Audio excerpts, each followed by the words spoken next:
آدم، اے آدم کے پتروں، قد انزلنا علیکم لباسا یواری سوآتکم وریشا، ہم نے اتارا تمہارے لیے ایسا لباس جو ڈھکتا ہے تمہاری شرمگاہ اور تمہارا حسن بھی ہے۔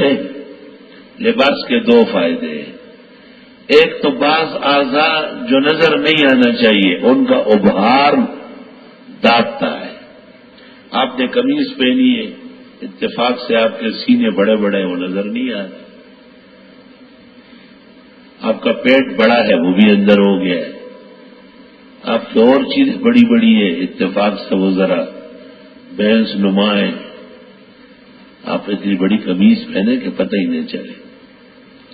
آپ نے ایسی قمیض پہنی ہے جو آدھی اوپر ہے آدھی نیچے ہے، ہزار بند نظر آ رہا ہے، ہزار بند آدھا واپس دکان میں چلا گیا، آدھا واپس ادھر ہے۔ کون کوئی مزدور آئے گا وہ ہاتھ ڈال کے کھینچے گا؟ آپ اپنے آپ سے خبر نہیں، اٹھنے سے پہلے اپنے کپڑے صحیح کر لو۔ قمیص شلوار کی عزت کے لیے اور شلوار شرمگاہ کی عزت کے لیے یاد رکھیں۔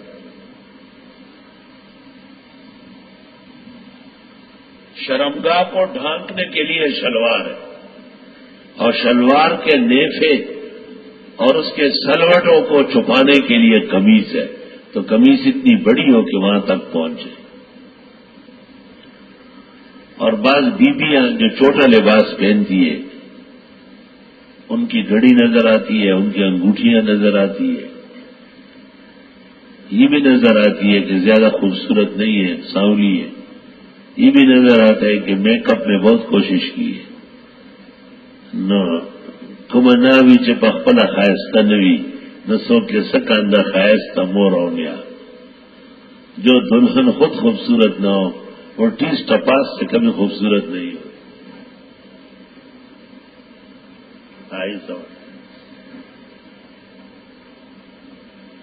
اللہ اکبر، یہ ساری بے پردگی چھپ سکتی ہے شریعت کے مطابق درست لباس پہننا۔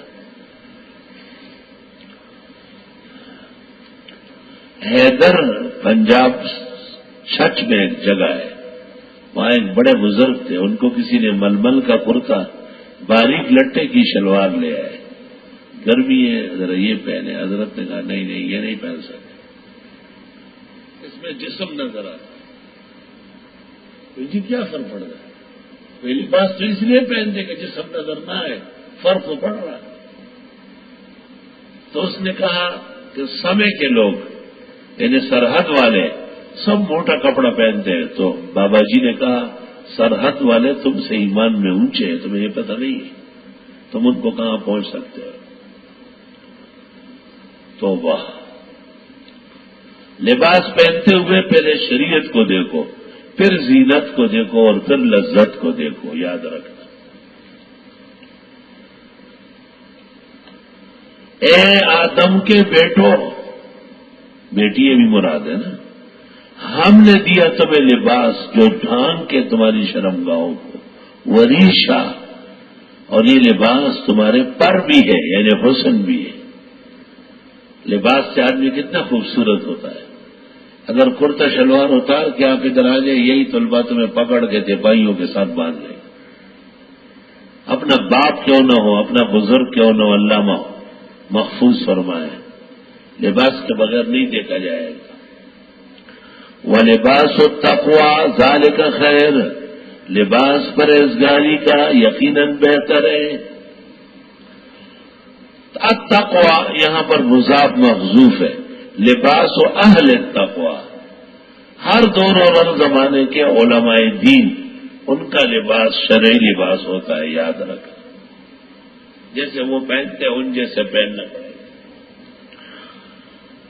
ذالک من آیات اللہ، اس میں یہ بھی اشارہ کیا کہ پاک لوگوں کی طرح لباس پہنو گے تو پاکی آئے گی، تقویٰ آئے گا۔ ناکارہ اور نافرمان لوگوں جیسے حید بناؤ گے تو ناکارہ ہو جاؤ گے، نافرمانی کے مرتکب رہو گے۔ لباس کا مسئلہ بہت اہم مسئلہ ہے۔ پہنا ایسا ہی کپڑا ہے لیکن بہت نیچے تکے کا، اوپر کر لے قمیص بھی شلوار بھی۔ ٹخنے کھولے، یعنی مرد کے لیے۔ ابو بکر صدیق نے ویسے ہی پوچھا تھا کہ میرا ایک پانچا نیچے ہو جاتا ہے، آپ نے کہا انت لست ممن یلبسہ خیلا، آپ وہ نہیں ہے جو تکبر سے پہنے، یہ صرف ابو بکر کی خصوصیت اور کسی کو اجازت نہیں دی۔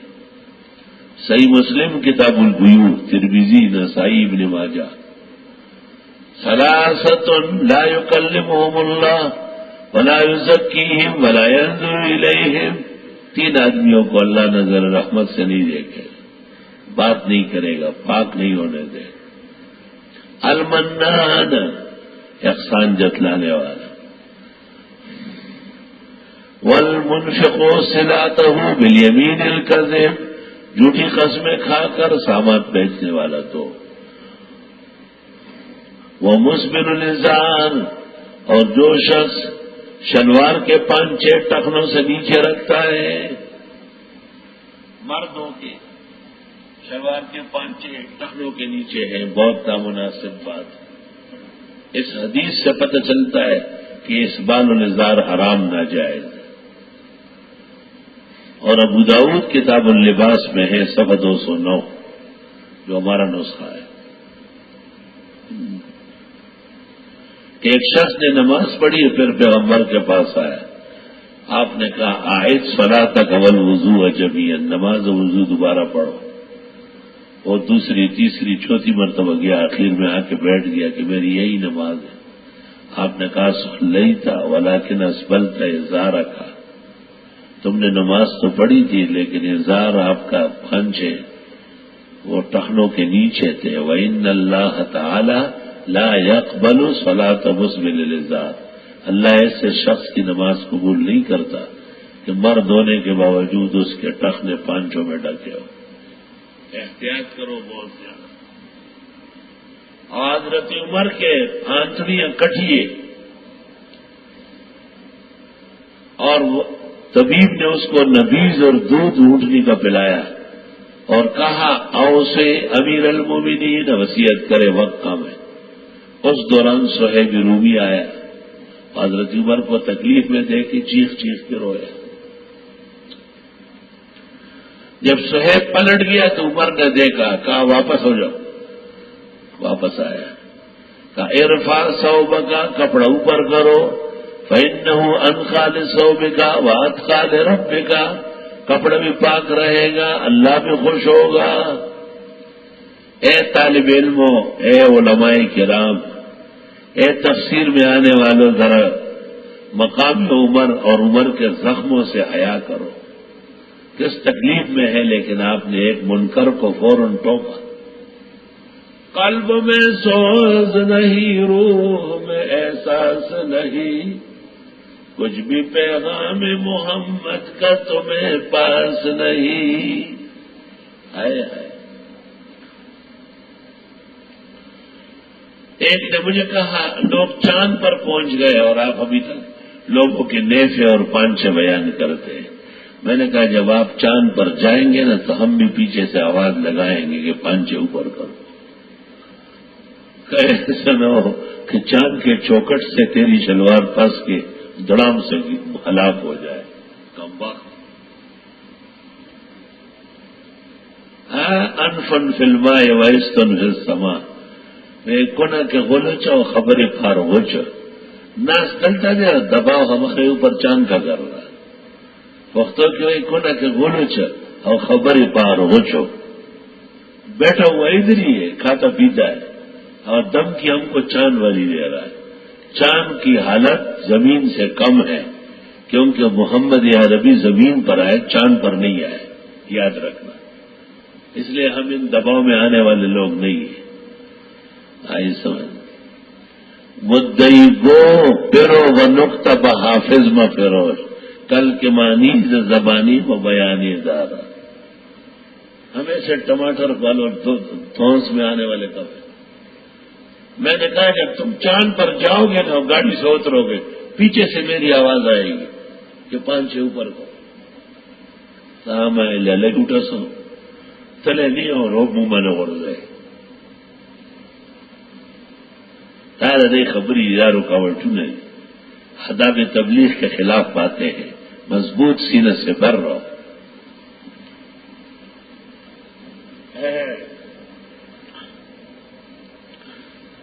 فرمایا کہ لباس صحیح کرو اے آدم کے بیٹو، کیونکہ آدم کو جنت میں تکلیف سب سے بڑی کیا پہنچی کہ ان کے کپڑے اتر گئے، اور یہ شیطان کا دخل تھا۔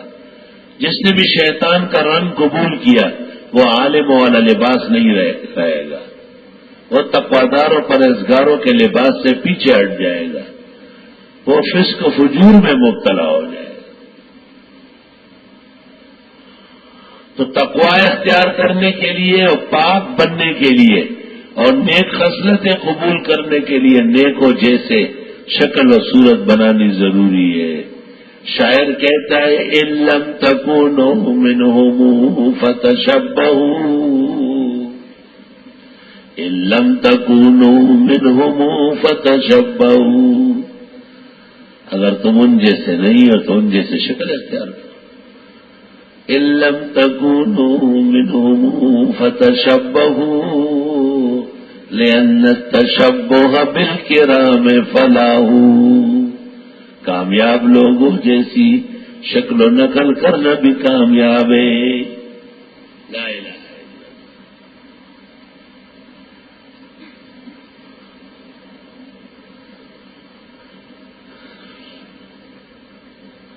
اے آدم کے بیٹو، ہم نے اتارا تمہارے لیے لباس جو چھپائے تمہاری شرمگاہ، لباس انوریشا، اور یہی لباس حسن منظر بھی ہے۔ کتنا اچھا لگتا ہے، خوبصورت سفید کپڑے، سفید پگڑی، سفید ہر چیز، وہ ملا جانا۔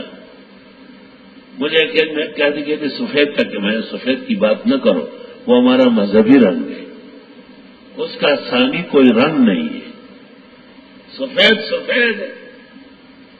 شاہ اسماعیل نے کتاب لکھی ہے، اس کا نام ہے یک روزہ، اس میں مجاہد کے لیے لکھا ہے کہ وہ غریب مجبوری کی وجہ سے رنگین پہن سکتا ہے، ورنہ اصل لباس تو احب الثیاب الی اللہ البیاض، ترمذی شریف میں پسندیدہ لباس اللہ کو نماز ہے، وہ سفید کپڑا ہے جو نمازی کی ساتھ۔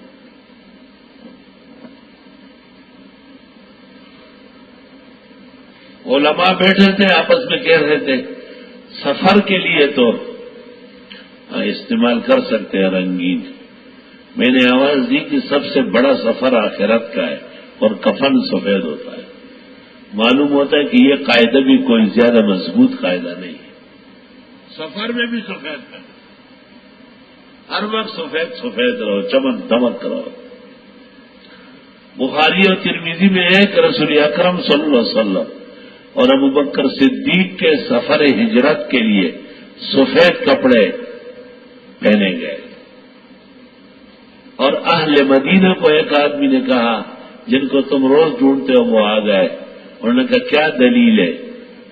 کہا رأیت مبیضین، میں نے دو آدمی دیکھے سفید کپڑوں میں چلے آ رہے، ان میں ایک رسول اکرم صلی اللہ علیہ وسلم اور دوسرے ابو بکر۔ طالب علموں، اپنا قبلہ درست کر لو، تمہاری مجبوری ہے میرے سامنے ہے، لیکن اصل مسئلے پر بھی گھر بن رہو۔ وَلِبَاسُ التَّقْوَىٰ ذَٰلِكَ خَيْرٌ، اور لباس پرہیزگاروں کا بہت بہتر ہے۔ ذَٰلِكَ مِنْ آیَاتِ اللَّهِ، اللہ کی آیت ہے، لَعَلَّهُمْ يَذَّكَّرُونَ، تاکہ یہ لوگ نصیحت لیں۔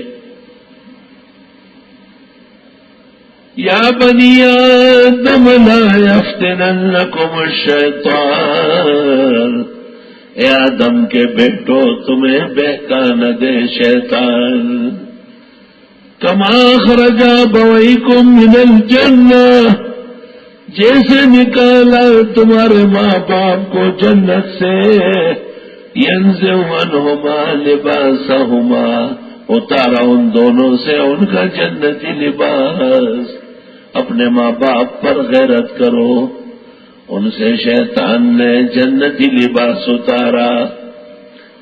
تو جو طالب علم لباس کا پابند نہ ہو ادارہ ان کو باہر نکالے. آیت کا حاصل تفسیر ہے جو بیوی خاون کی مرضی کا شرعی لباس نہ پہنے، جو خاون کے لائق لباس نہ پہنے، بیوی اس کے خلاف اٹھ کھڑی ہونے کا حق رکھتی ہے. نکالا تمہارے ماں باپ کو جنت سے، اتارا ان دونوں سے لباس. جو لوگ معمولی بات پر کپڑے اتارتے ہیں، آئے ہائے انہیں بھی عبرت لینا چاہیے کہ یہ وقت اتارنے کا تھا کیا. لِيُرِيَهُمَا سَوَاتِهِمَا تاکہ دکھا دے ان کو شرم گائے. إِنَّهُ يَرَاكُمْ هُوَ وَقَبِيلُهُ بے شک وہ دیکھ رہے تمہیں وہ اور اس کا لشکر ابلیس. شیطان ہر جگہ سے دیکھ رہا ہے، اس سے بڑا خوش ہوتا ہے کیا شلوار رکھ کے گھومنے لگے. آج کل یہ رواج چھڑیاں پہنے ہوتے ہیں، موٹے موٹے کپڑے اور لمبے لمبے چھڈوں والے دھچڑے، اور دیکھو تو ادھر گھوم رہا ہے ادھر گھوم رہا ہے. یہ چینلوں پر ان کو فائدہ ہوا ہے، گھروں میں ڈانسر پیدا ہو گئے، بدچلن پیدا ہو گئے. نہ ماں سے حیا، نہ باپ سے تہذیب، نہ معاشرے اور گلی اور محلے سے کوئی شرم ہو آیا، شلواریں اتار کے چھڑیاں پہنے ہوئے ہیں. إِنَّهُ يَرَاكُمْ هُوَ وَقَبِيلُهُ بے شک دیکھ رہا ہے تمہیں ابلیس اور اس کی باڈی گارڈ.